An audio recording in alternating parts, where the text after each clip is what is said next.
నమస్కారం. నా పేరు శ్రీరామ్ శర్మ.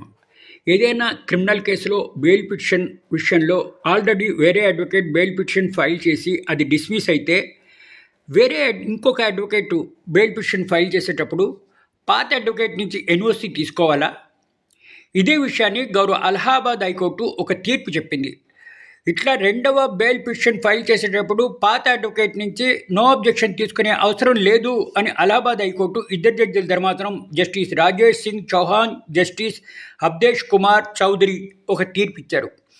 ఈ తీర్పు వల్ల మనకి తెలిసేదేంటి, సివిల్ కేసుల్లో లాగా ఒక కొత్త అడ్వకేట్ని పాత అడ్వకేట్ దగ్గర నుంచి ఎన్ఓసి తీసుకోవాలన్న రూళ్ళు క్రిమినల్ కేసెస్లో బెయిల్ పిటిషన్లలో పాత అడ్వకేట్ నుంచి నో అబ్జెక్షన్ తీసుకునే అవసరం లేదు. ఎంతమంది అయినా సరే కొత్త అడ్వకేట్ను పెట్టుకుంటే పాత అడ్వకేట్ నుంచి ఎన్ఓసి అవసరం లేదు.